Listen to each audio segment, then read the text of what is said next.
Hey everyone, how's it going?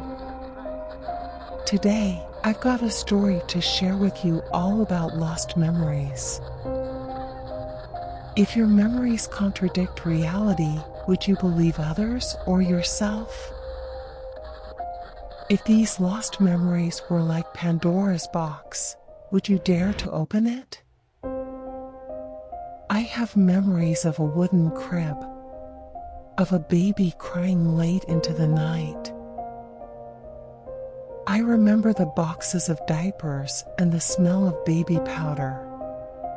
I remember my parents cooing and fussing over something in their laps. The feeling of constant sleep deprivation because of the non-stop wailing. But I do not remember the baby. I was very young at the time, and so my memories are not always fully reliable, but there was one night that I can recall vividly. I remember hearing muffled voices and sobbing coming from downstairs as I lay in bed. I went to investigate and descended the staircase, stopping midway when I saw my parents in the living room. I could tell instantly that there was something wrong. They were hunched over with their bodies blocking my view, and they were whispering and weeping hysterically. There was a blanket with a dark red stain on it in front of them and a bundle of cloth in the middle.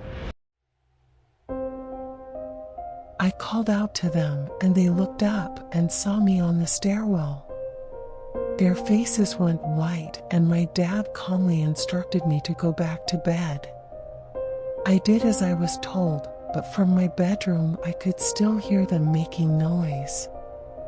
I heard something heavy being dragged across the room. I heard shuffling and more shouting, and then the front door slammed shut. It was finally quiet after that, and I went back to sleep. No more crying, no more noise. Just peace. That night escaped my memory until a few years later, when I had a sudden recollection of the blood-soaked baby blanket brought on by a nightmare.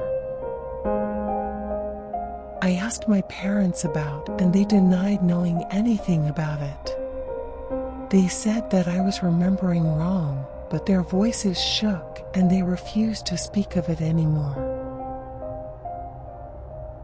I was certain that there had been a baby, but one of them had done away with it. I wondered who was protecting who. It was some time later, when a fisherman pulled up a toy chest from the lake, that the bones of the infant were discovered. The newspaper ran an article on the story detailing what the autopsy had revealed. The baby had been murdered. There were multiple fractures all throughout the tiny skeleton, and there were holes in the skull and eye cavities. Some of the toes and fingers had been cut off as well, and there was trauma to the mouth. The damage, it said, was most likely caused by scissors. The abuse of the infant was horrifying, and it shocked the city. I had always imagined that the death of my sibling had been an accident, a simple slip or drop. Now I could not bear to imagine living with the people who could torture and maim a child like this. If they could do that to one child, why not another?